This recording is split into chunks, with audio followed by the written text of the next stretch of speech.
Hello everyone, you're tuned into the Anything Bucket on WRPBI TV. Tonight in our studio we have a business consultant, an entrepreneur, a philanthropist. He's here to help us do a business physical. Please welcome from Peak Performance Consulting Services, Mr. John Haughton. John, welcome to the Anything Bucket. Thank you very much for having me, and I'm certainly very happy to be here. And I'm going to tell the viewers just a little bit about how John and I met. You know, I tell the viewers all the time, you have to put yourself out in the marketplace. That's right. If you're not out there, you never know who you're going to meet. Make sure you have your business cards with you and use that 3-foot rule. If somebody's within 3 feet of you, talk to them.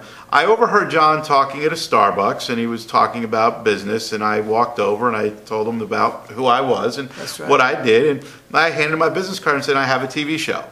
And a few weeks went by, and I'm here booking guests, so I picked up the phone, I said, called John, we emailed back and forth, and here he is in the studio at the Anything Bucket.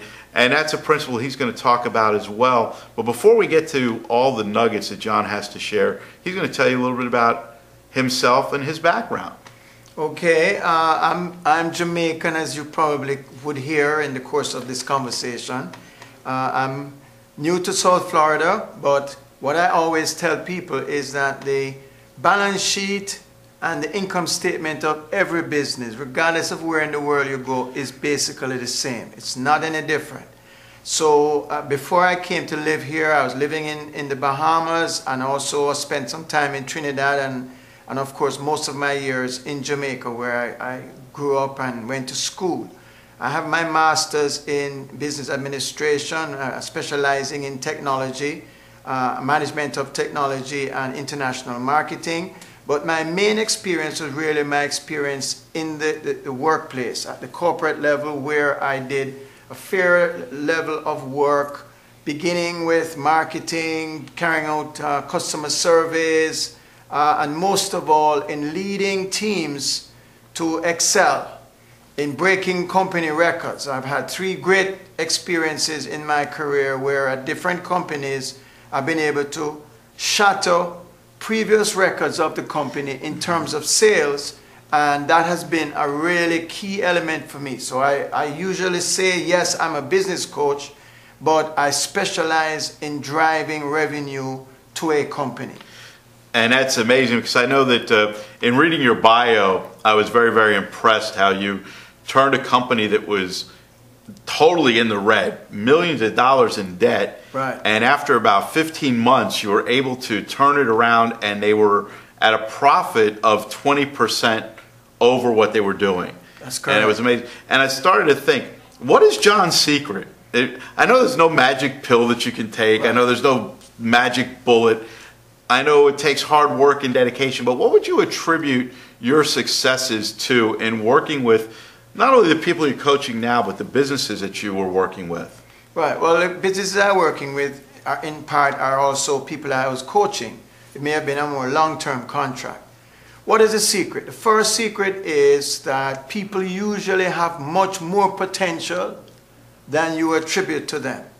I've never been anywhere and found salespeople or organizations where the CEO might say, well, these people have plateaued, meaning they've reached a level which he doesn't expect that they can do much more.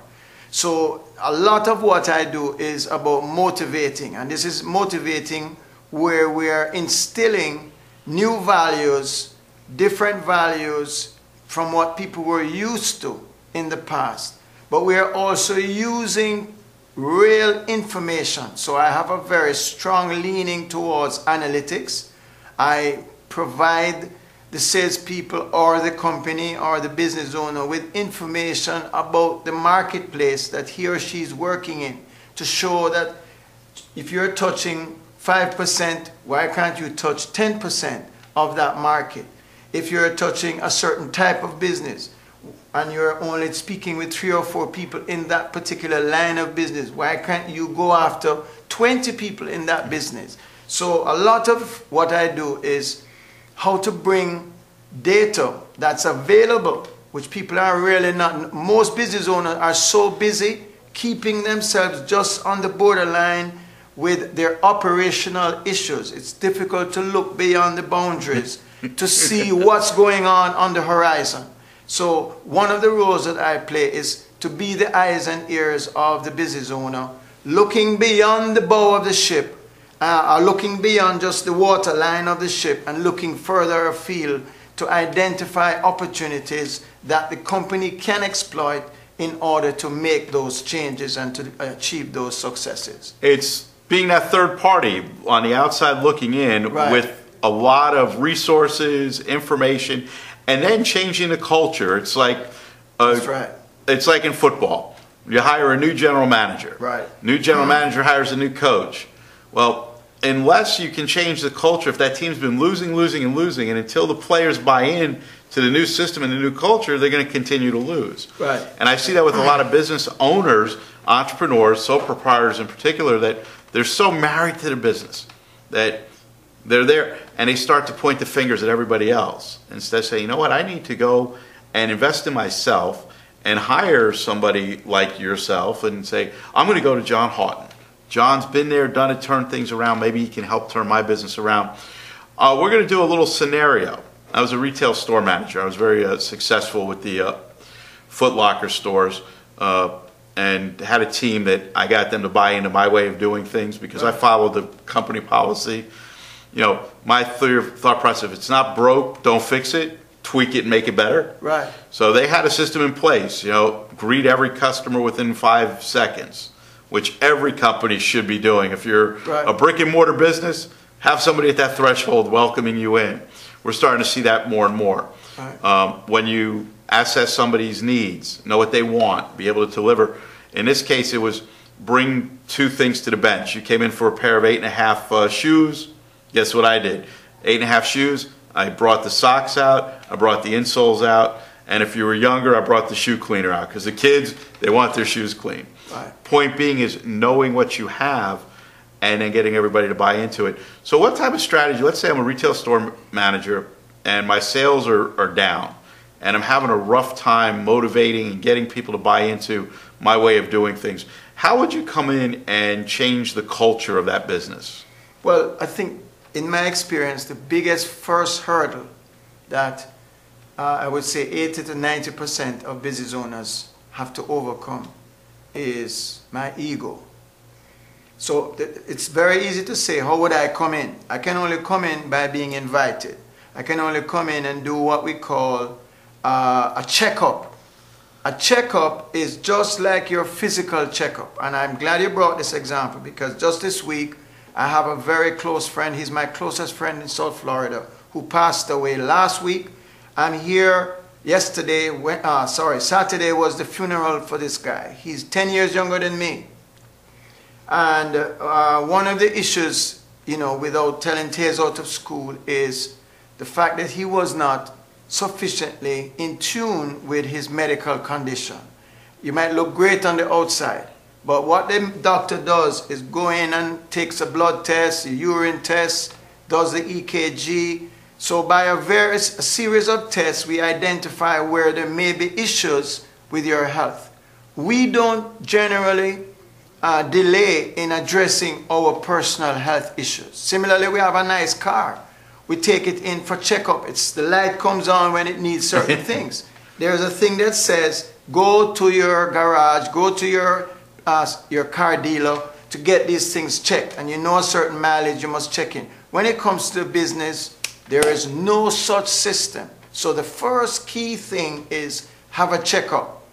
And in a checkup, what I'm doing is first finding out from the business owner what are the challenges that he or she thinks exist. It's very hard to stay outside and for me to prescribe medication, just like the doctor. We first have to do a checkup. That checkup might be just having the conversation with the business owner, a 30-minute conversation. It might be deeper than just a conversation. It might be the financial information, particularly the income statement over 3 years. That way I can see trends with the performance of the business in order to prescribe or suggest or recommend things that can be done. So the first rule of thumb is open your mind to the real world. You speak about sports. Every great sportsman has a coach.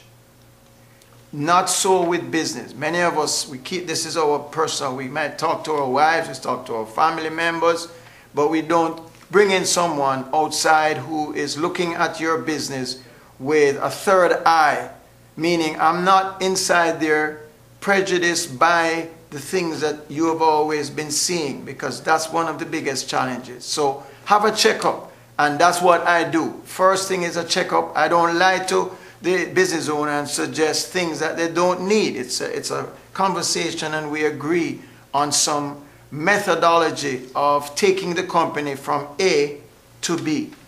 It's a roadmap, and it's again the outside influence. Sometimes an outsider knows better, and I'll share a quick story with you. There's a gentleman that has a pizza restaurant. He was closed on Mondays, and it was mid-September. I walked in and said, you know, it's a football season, Monday Night Football.